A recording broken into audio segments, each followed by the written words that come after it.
కొరింథీయులకు రాసిన మొదటి పత్రిక 5వ అధ్యాయము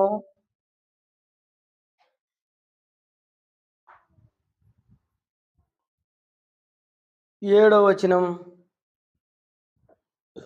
8వ వచనం రెండు కలిసి చదువుకుందాం. మీరు పులిపిండి లేని వారై గనుక కొత్త ముద్దగుటకై ఆ పాతదైన పులిపిండిని తీసి పారవేయుడి.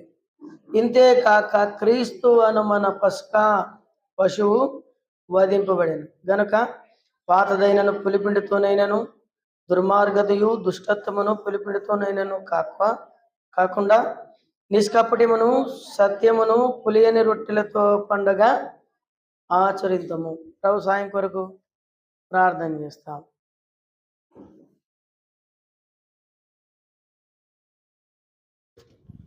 మా ప్రేమగల తండ్రి,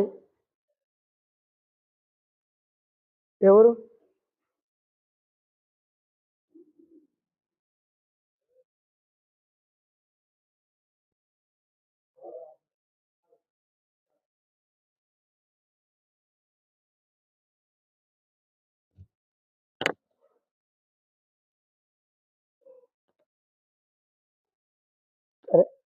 ప్రేమగల తండ్రి, నమ్మకమైన మా దేవ, ఘనమైన నీ నామాన్ని బట్టి నా స్తోత్రాలు చెల్లిస్తున్నాం. నీ వాక్యం చేత మాతో మాట్లాడండి, మమ్మల్ని బలపరచండి.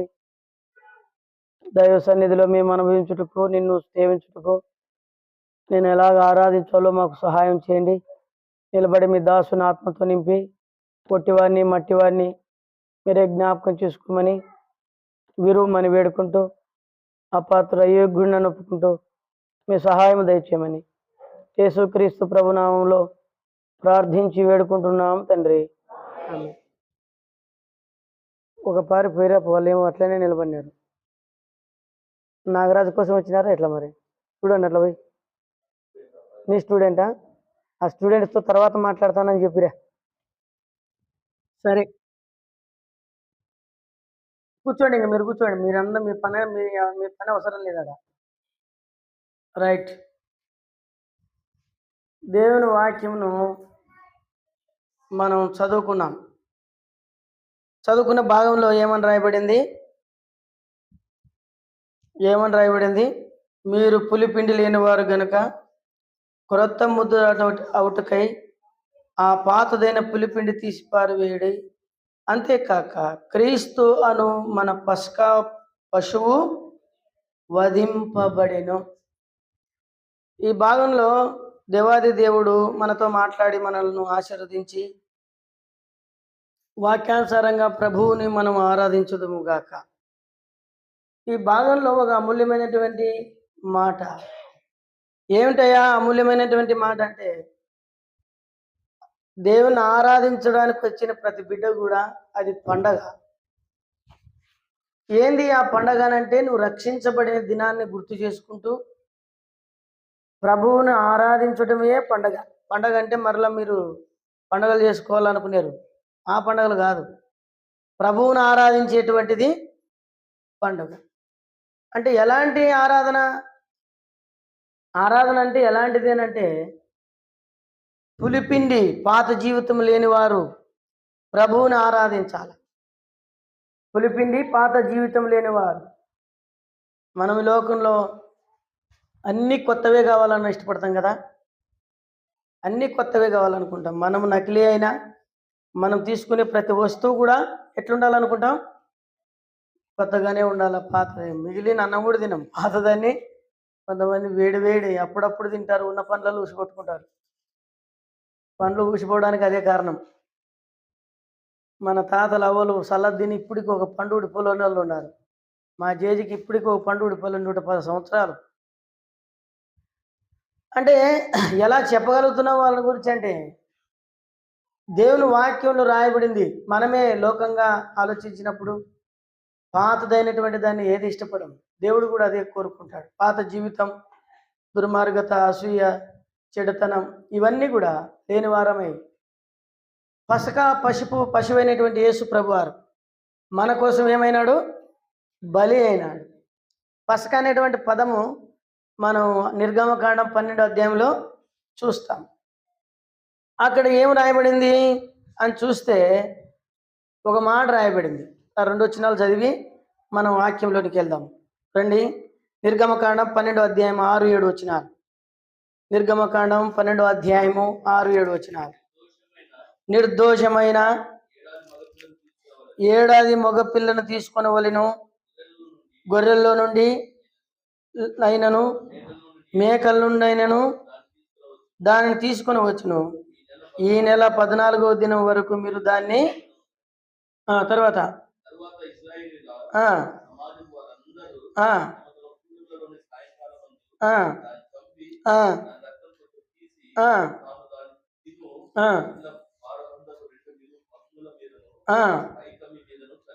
చల్లి ఇక్కడ ఇంకొక మాట ఉంది. మత్తయి యోహాను సువార్తలో ప్రభువైన యేసుక్రీస్తు వారు ఒక మాట చెప్పినాడు. మత్తయి యోహాను సువార్త 5వ అధ్యాయం 24వ వచనం. 5:24. మత్తయి సువార్త 5:24. అందరు కలిసి చదువుదాం. నా మాట విని నన్ను పంపిన వాని యందు విశ్వాసం ఉంచువాడు నిత్య జీవం గలవాడు. వాడు తీర్పులోనికి రాక మరణములో నుండి జీవంలోనికి దాటి ఉన్నాడని మీతో నిశ్చయముగా చెప్పుచున్నాను. ఇప్పుడు మనం చదివిన లేఖన భాగంలో చాలా అమూల్యమైనటువంటి భాగాలు మనం చదువుకున్నాం. ఈ పస్కా బలి పశువు అయితే కొత్త నిబంధనకు వచ్చేసరికి ఆ పస్కా బలి పశువు ఏది కాదు, ప్రభువైన యేసుక్రీస్తే ఆ బలి పశువు అని అపొస్తలుడైన పౌలు కొరింథీయులకు రాస్తూ చెప్పాడు. వాళ్ళు ఎక్కువగా బలుల మీద ఎక్కువగా వాళ్ళ ఫోకస్ కలిగినటువంటి సంఘం అది. వాళ్ళు భయంకరమైనటువంటి విగ్రహారాధన నుండి వచ్చినటువంటి సంఘం. వాళ్ళు అన్ని జనము నుండిగా వచ్చినటువంటి సంఘానికి కొంతమంది దేవుని ఇంటికి వస్తూ మళ్ళీ అక్కడ పోయి అవి తిని వచ్చేవాళ్ళు అనమాట.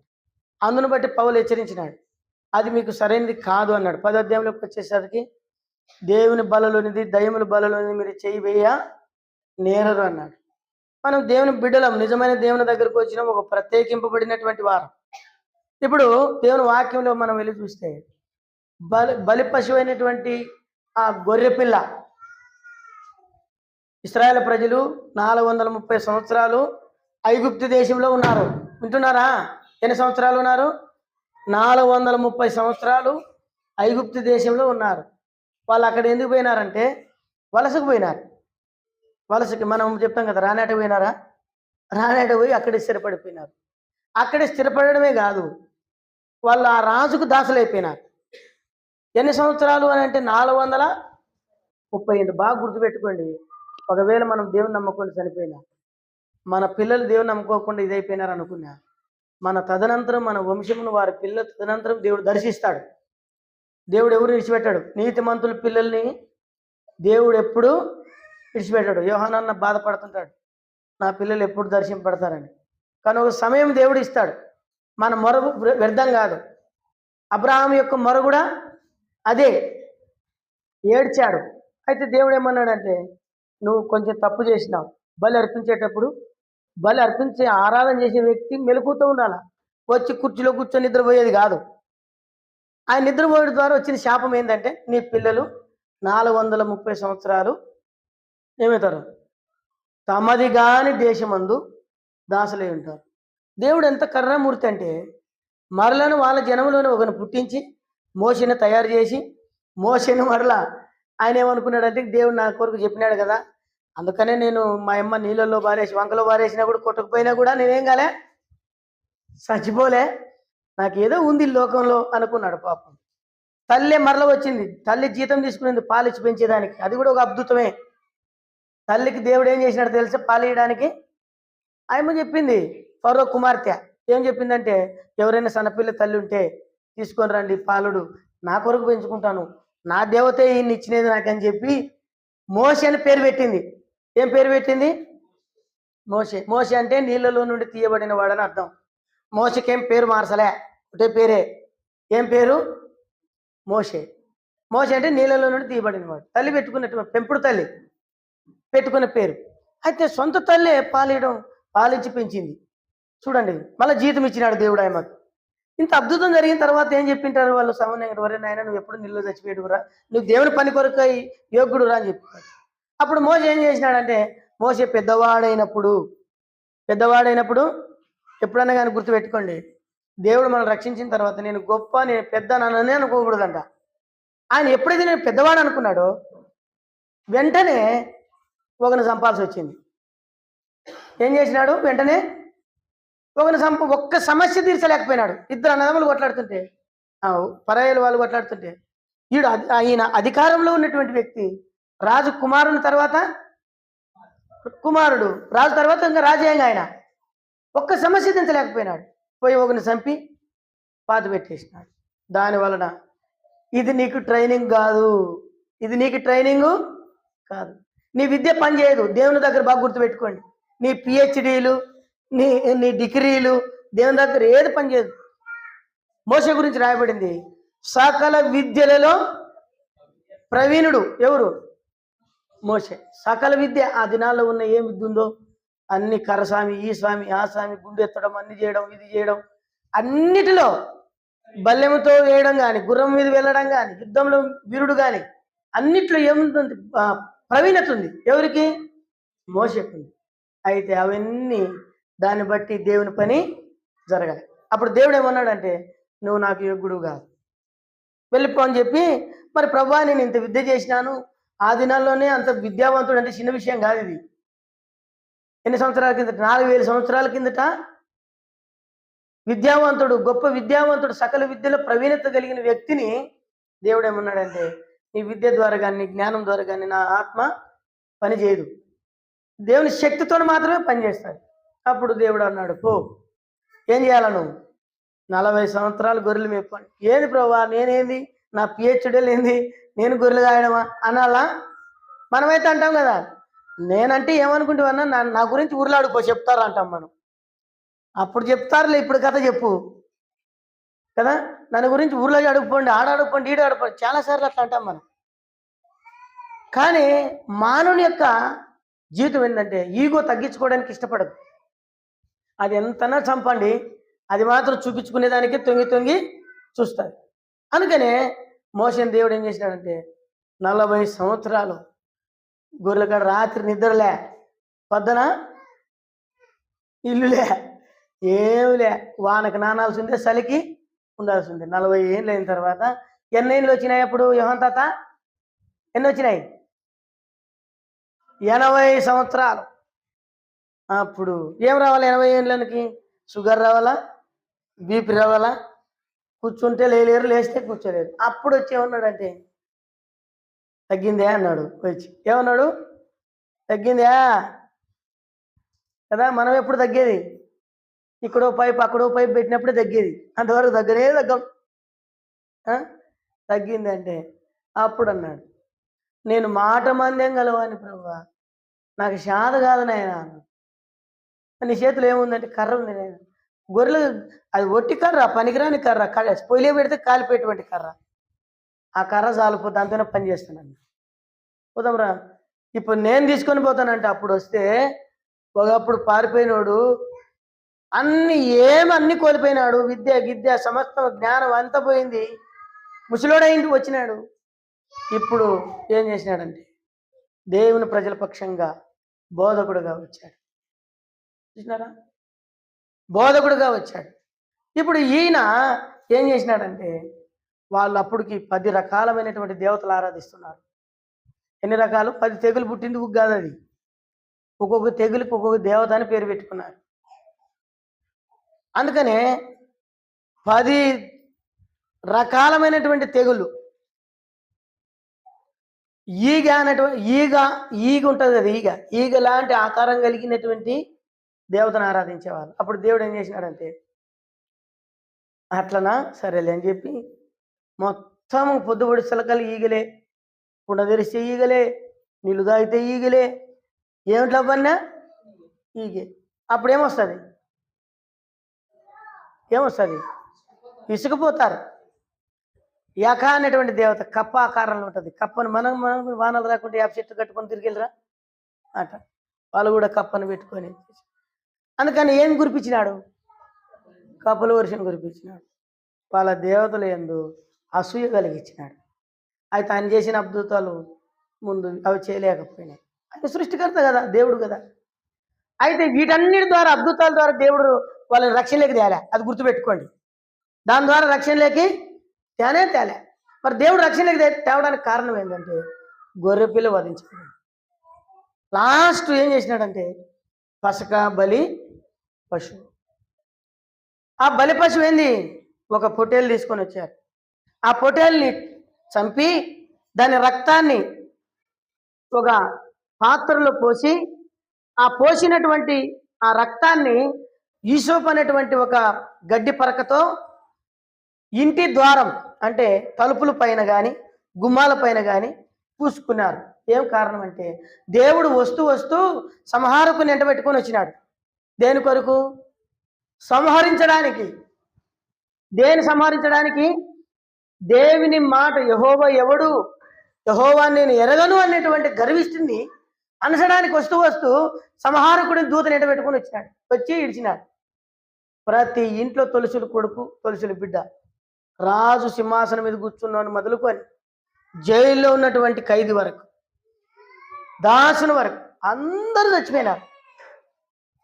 అందరూ అంటే అందరు కాదు, తొలిచూలు పుట్టినటువంటి ప్రతి బిడ్డ, అందరి ఏడుపు. ప్రతి ఇంట్లో ఏముంది? ఏడుపు ఉంది, రోదన ఉంది. కానీ వీళ్ళింట్లో ఏమి లేదు, ఏడుపు లేదు, రోదన లేదు, కన్నీళ్ళు లేవు, సంతోషంగా ఉన్నారు. వాళ్ళ పిల్లలు కానీ, వాళ్ళ కోళ్ళు కానీ, వాళ్ళ కుక్కలు కానీ ఏది చచ్చిపోలే, వాళ్ళు హ్యాపీగా ఉన్నారు. కారణం ఏంటంటే ఆ గొర్రె పిల్ల వధించబడింది. గొర్రెపిల్ల ఏం చేయబడింది? వధించబడింది. గొర్రెపిల్ల ద్వారానే రక్షణ, గొర్రెపిల్ల రక్తంలోనే రక్షణ. అందుకనే పస్కా బలి పశువైన క్రీస్తు మన కొరకు ఏం చేయబడ్డాడు? వధించబడ్డాడు. ఆయన రక్తం పాత్రలోకి వచ్చింది. అందుకని ప్రార్థన చేసేటప్పుడు అన్నాడు, ఈ పాత్ర నేను త్రాగితే నా రక్తమంతా ఈ పాత్రలోనికి వస్తుంది, ఈ పాత్రని ఆశ్రయించిన ప్రతి బిడ్డ కూడా రక్షణలోకి వస్తాడు. కాబట్టి ప్రభువైన యేసుక్రీస్తు యొక్క రక్తం చేత మానవునికి ఏముంది? రక్షణ ఉంది. ఆ రక్షణ ఊరుకుని వచ్చింది కాదు.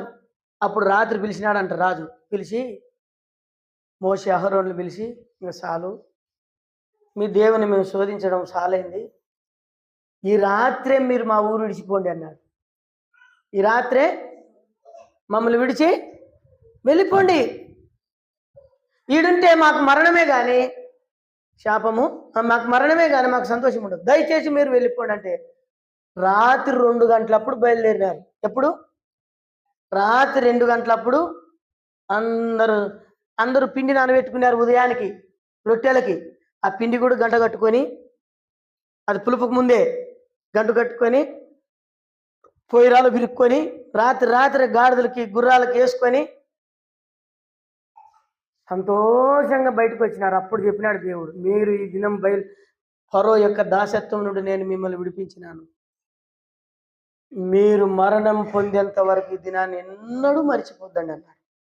అందుకని రక్షణ పొందిన దినాన్ని, అందుకని మనం ఆరాధించేది. ఆరాధన అంటే పాట ద్వారా కాదు, వ్యక్తిగతంగా నిన్ను రక్షించినటువంటి దినాన్ని తలపోసుకుంటూ, సాతాను అధికారం కింద ఉంటే నువ్వు సచ్చింటే నరకానికి పోయేవాడివి, నరకానికి పోయేదానివి, అదే పాపంలో జీవించి అదే పాపంలోనే మరణించింటే ఇప్పుడైనా కొంచెం భయం ఉంది, భక్తి ఉంది, దేవుని ఆరాధించుటకు వస్తున్నావు అంటే దేవుని యొక్క గొప్ప దయా సంకల్పమే. ఇది మానవుడు చేసుకున్నటువంటి పుణ్యం కాదు, దేవుని యొక్క కృప. అందుకని పౌలు అపోస్తలుడు ఎఫెసు సంఘానికి రాస్తూ అంటాడు, ఇది మీ వలన కలిగినది కాదు, ఇది దేవుని వరం అంట. ఏ వరము? దేవుని వరము. నీకు నాకు ఇచ్చినటువంటి రక్షణ దేవుడిచ్చినటువంటి వరం. నన్ను ప్రేమించినటువంటి రక్షణ, నేను ఈ దినాన్ని ప్రభుని ఆరాధిస్తున్నామంటే దేవుడిచ్చినటువంటి వరమే. లేదు లోకంలో, ప్రధానమంత్రికి లేదు, ముఖ్యమంత్రికి లేదు, ధనవంతులకు లేదు. అయితే ప్రభు అన్నాడు, అందుకే పేదలైన మీరు ధనులు అన్నాడు. ధనులు అంటే, ఓ ఇశ్రాయేలు నీ భాగ్యము, యెహోవాను పోలిన వాడు లేడు, నిన్ను పోలిన వాడు లేడు, ఓ ఇశ్రాయేలు నిన్ను పోలిన వాడు లేడు. ఎన్ని మాటలు ఉన్నాయో. యాకోబు నిన్ను పోలిన వాడు లేడు. దేవుడు ఈ దినాన్ని మనను పోలిన వాడు ప్రపంచంలో ఎవరు లేరు. ఎన్ని ఉన్నా కూడా నెమ్మది ఉండదు, కానీ క్రీస్తు కలిగి ఉంటే ఆ ఆనందమే వేరప్ప. అందుకనే ఆయన రక్తంలో రక్షణ, ఆయన రక్తం ద్వారానే ఆ గొర్రెపిల్ల ఆ దినాన వర్పింపబడింది. ఆ ప్రజల కొరకు వాళ్ళకి తెలియకనే ఆరాధించారు. ఆ రాత్రే వాళ్ళు బల్ల తీసుకున్నారు, రొట్టె, ఆ గొర్రెపిల్ల యొక్క మాంసం తిన్నారు. మాంసం అంటే శరీరానికి గుర్తు, రొట్టెకి గుర్తు. ద్రాక్ష రసాన్ని పూసుకున్నారు, త్రాగినారు. ఆ దినాన మరణం నుండి తప్పించబడ్డారు. ఆనాడు అపవాది అయినటువంటి సాతాన్ అయినటువంటి ఫరో యొక్క బానిస అధికారం కింద నుండి, సంఖ్యల నుండి బయటకు విడిపించాడు. ఈనాడు ప్రభు అయిన యేసుక్రీస్తు పాపం నుండి, మరణం నుండి, జూజం నుండి, లోకం నుండి నిన్ను విడిపించుటకు ఆయన ఒక్కడే శక్తిమంతుడు. నీకున్న అలవాట్ల నుండి విడిపించేది భూమి మీద ఏ శక్తి లేదు. నువ్వు యాన్ని తాయతలు కట్టుకున్నా నువ్వు విడిపింపడలేవు. నువ్వు దేవుని వెంబడించడం ద్వారా, దేవుని ఆరాధించడం ద్వారా, దేవుని సేవించడం ద్వారా, దేవుని వాక్యం వినడం ద్వారా నీకు నీవుగా తీర్మానం చేసుకుంటావు. పరిశుద్ధంగా జీవించుటకు దేవుడు మార్గం చూపుతాడు. అందుకనే ప్రేమైన వారులారా, ఇంత గొప్ప రక్షణ, అందుకని ఏమన్నాడు తెలుసా పౌలు అపోస్తలుడు, ఇంత గొప్ప రక్షణ నువ్వు నిర్లక్ష్యము చేసిన కదా. ఇంత గొప్ప రక్షణ, ఇది విలువైనటువంటి రక్షణ. అందుకనే నిర్దోషమైనటువంటి గొర్రెపిల్ల. అందుకని ఈ సోపుతో ఆ దినాన్ని వాళ్ళు కడిగినారు. అందుకని దావీదు కూడా అన్నాడు కీర్తన గ్రంథం 51వ అధ్యాయం 7వ వచనంలో, ఈ సోపుతో నా పాపమును పరిహరించు ప్రభువా అన్నాడు. ఈ సోపులోనే ఏమీ లేదు, కానీ ప్రభు అయిన యేసుక్రీస్తు రక్తంలోనే ఉంది. అలనాడు చిందించినటువంటి ఆ రక్తం, అలనాడు నీ కొరకు నా కొరకు కార్చినటువంటి ఆ కలవరి రక్తం ద్వారా నీకు నాకేం కలిగింది? రక్షణ కలిగింది. అయితే నిర్దోషమైన గొర్రెపిల్ల వధించబడిందంట. మరి యేసుప్రభుని గురించి ఏం రాయబడింది చూడండి. యేసుప్రభు గురించి ఏం రాయబడింది? హెబ్రీయులకు రాసిన పత్రిక 4వ అధ్యాయం 15వ వచనం. 4వ అధ్యాయం 15వ వచనం చదవండి ఎవరైనా. హెబ్రీ పత్రిక 4:15.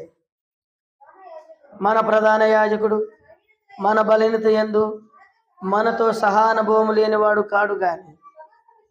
చూడండి, మన ప్రధాన యాజకుడు ప్రభువైన యేసుక్రీస్తు మన బలహీనతల యందు మనతో సహానుభవం లేనివాడు కాడు గాని సమస్త విషయములలో మన వలె శోధింపబడినను ఆయన పాపం లేనివాడుగా ఉన్నాడు. కనుక సమస్త విషయంలో ఆయన శోధించబడిన ఏమి లేడంటే పాపము లేనివాడు. ఏ పాపం చేయలేదు ఆయన. లోకంలో ఉన్న వాళ్ళంతా ఏం చేసినారు? పాపం చేసినారు. వాళ్ళ దగ్గరికి దేవుళ్ళు దేవతలు అనబడినవి అనేకం ఉన్నాయన్నాడు పౌలు కొరింథీయులకు రాసిన మొదటి పత్రిక 8వ అధ్యాయంలో. మనకు ఒక్కడే ప్రభు ఉన్నాడు అన్నాడు. అంటే అర్థం ఏంటంటే వాళ్ళు పిలువబడ్డారు లోకంలో, అయితే వాళ్ళ దగ్గరికి సమస్యలు, బాధలు, కష్టాలు రాగానే పాపం చేసినారు. ఏం చేసినారు? ఏమంటారు లోకంలో? దేవుళ్ళకే తప్పలేదు అంటే అర్థమైంది. వాళ్ళ దగ్గరికి శోధనలు వచ్చినాయి, వాళ్ళ దగ్గర కష్టాలు వచ్చినాయి, వాళ్ళ దగ్గర పరిస్థితులు వచ్చినాయి. అయితే వాళ్ళు ఏం చేసినారు? అర్థం కాదా మీకు? ఏం చేసినారు? వాళ్ళు పాపం చేసినారు. అయితే యేసు ప్రభు దగ్గర కూడా అట్లాంటివి వచ్చినాయి. ఆయన ఏం చేయలేదంట? పాపం చేయలేదు. అక్కడ రాబడింది కదా అన్నమాట. ఆయన పాపం చేయలేదు.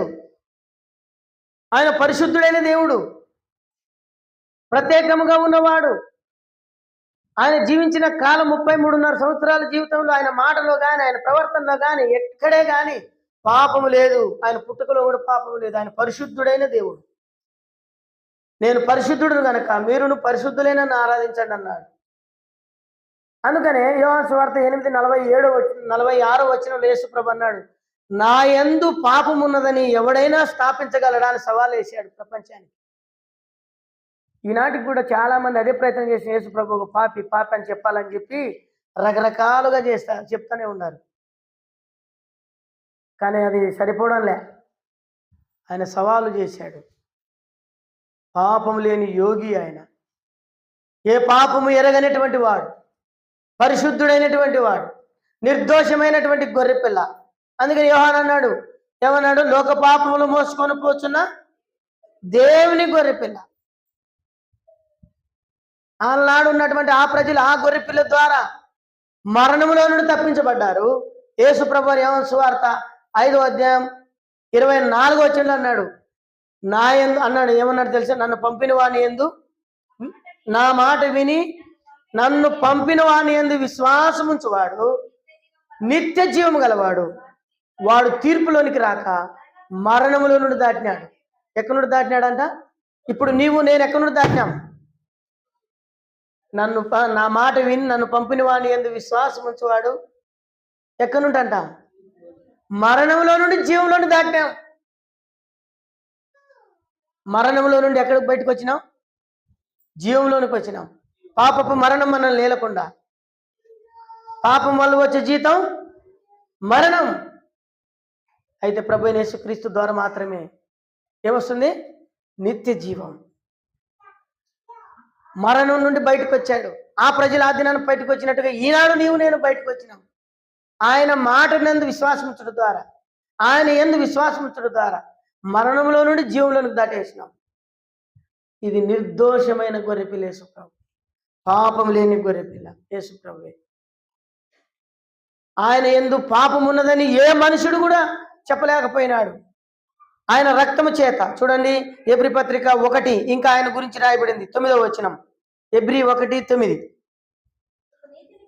నీవు నీతిని ప్రేమించితివి, దుర్నీతిని ద్వేషించితివి, అందుచేత దేవుడు నీ తోటి వారందరికంటే నిన్ను హెచ్చించినట్లుగా ఆనంద తైలంతో అభిషేకించెను. నీవు నీతిని ప్రేమించితివి. ఈ భూమి మీద నీతిని ప్రేమించిన వారు ఎవరు లేరండి. పాపాన్ని ప్రేమించిన వాళ్ళే ఉన్నారు. ఒక తాగుబోతుడు తాగుబోతుని ప్రేమిస్తాడు, ఒక వ్యభిచారి వ్యభిచారిని ప్రేమిస్తాడు, ఒక దుర్మార్గుడు దుర్మార్గతని ప్రేమిస్తాడు, కానీ నీతిని ప్రేమించలేడు. నీతిగా ఉండడానికి వేషధారణ అవుతాడు అంతే, నీతిగా ఉండడానికి నటిస్తాడు అంతే. కానీ యేసు ప్రభు వారు వేషధారిగా జీవించలేదు. నీతిని ప్రేమించితివి, దుర్నీతిని ఏం చేసినాడంట? ద్వేషించినాడు. ఆయన నీతిని ప్రేమించినటువంటి వాడు. శోధనలు కష్టాలు దగ్గరకు వచ్చినప్పుడు శోధన పాపంలో పడిపోలేదు. ఆయన నీతిని ప్రేమించినాడు, నీతిమంతుడు. అందుకని ఆయన అన్నాడు, నా ఎదుట నీతిమంతుడైన వాడే కదా ధన్యుడు. ఆయన ఎదుట నీతిమంతుడు ఆయన వాడిని చూస్తాడు. కాబట్టి ఆయన పాపము లేనివాడు, ఆయన యందు పాపమే లేదు, ఆయన నీతిమంతుడు. మూడవది ఏమంట? ఆయన నీతిమంతుడు. అందుకని ఇంకా మాట చూడండి, కొంచెం చెప్దాం. ఎబ్రీ పత్రిక 7వ అధ్యాయం. ఆయన గురించి చాలా సంగతులు ఎబ్రీ పత్రికలోనే రాయబడ్డాయి. 7వ అధ్యాయము 26వ వచనం. 7:26. చదవండి. పవిత్రుడును. యేసుప్రభు ఎవరంట? పవిత్రుడు. మీరక్క యేసుప్రభు ఎవరు వింటున్నారా? యేసుప్రభు ఎవరమ్మా చెప్పండి. లక్ష్మక్క యేసుప్రభు ఎవరు? ఇక్కడ వాళ్ళు చెప్పండి. రావుడు యేసుప్రభు ఎవరు? యేసుప్రభు ఎవరు? పవిత్రుడైన దేవుడు. యేసుప్రభు ఎవరు? పాపము లేని దేవుడు. యేసుప్రభు ఎవరు చెప్పండి? పాపము లేని దేవుడు, ఏ లోపము లేని దేవుడు, నీతిమంతుడైనటువంటి దేవుడు. ఇక్కడ రాయబడింది పవిత్రుడైనటువంటి దేవుడు. అందుకు ఆయన ఆరాధించాలి కదా.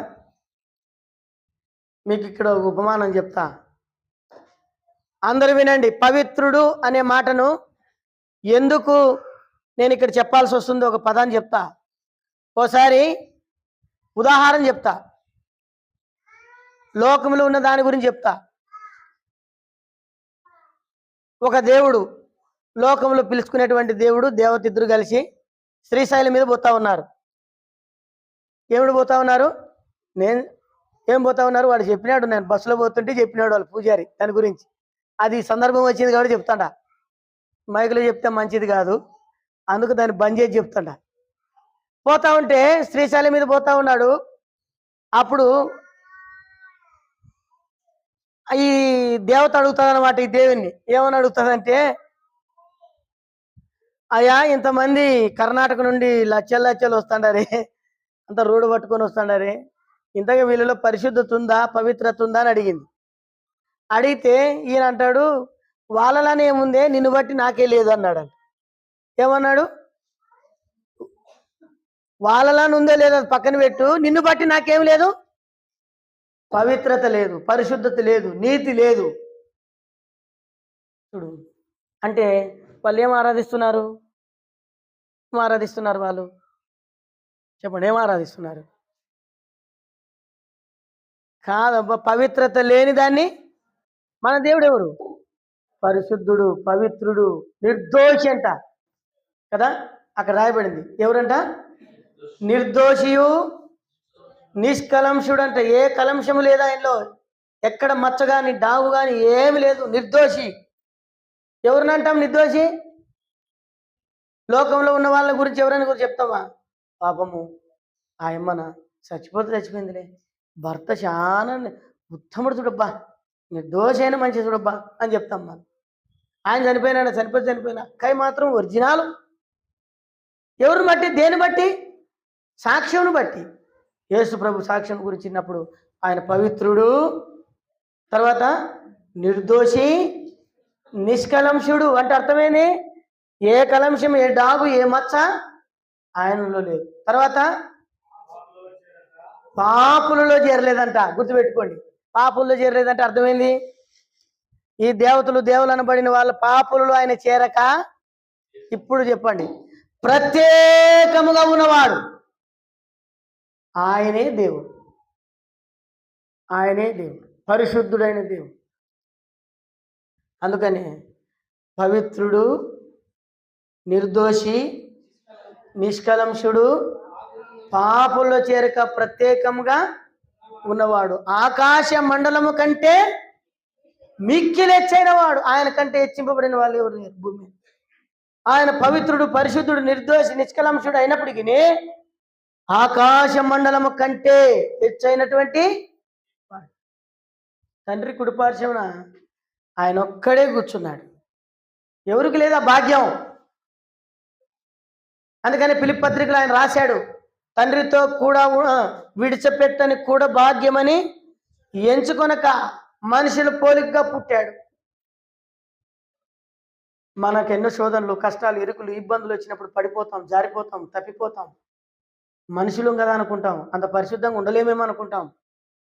కానీ ఆయన శరీరధారిగా ఉన్నప్పుడు ఎంత పవిత్రంగా, పరిశుద్ధంగా, నిర్దోషిగా, నిష్కలంచుడిగా, మచ్చలేనివాడుగా, పాపం చేయలేనివాడుగా, ఆయనలో ఏ పాపం లేనివాడుగా, నిర్దోషమైనటువంటి వాడుగా వచ్చినాడు. అందును బట్టి మనం ఏం చేయాలి? ప్రభుని ఆరాధించాలి. ఎలాగా ఆయన మన కొరకు బలి అయినాడు చూడండి. చివరిగా 2 మాటలు చెప్పి ముగిస్తా రండి. మనం యోహాను సువార్త చూసినప్పుడు 1వ అధ్యాయం 29వ వచనంలో చాలా అద్భుతమైన మాటలు. ఇదిగో లోక పాపములు మోసుకొని కూర్చున్న దేవుని గొర్రెపిల్ల, ఒకటి. రెండవది యెషయా గ్రంథం 53వ అధ్యాయము 7వ వచనం. యెషయా గ్రంథం 53:7 చదవండి. 53:7.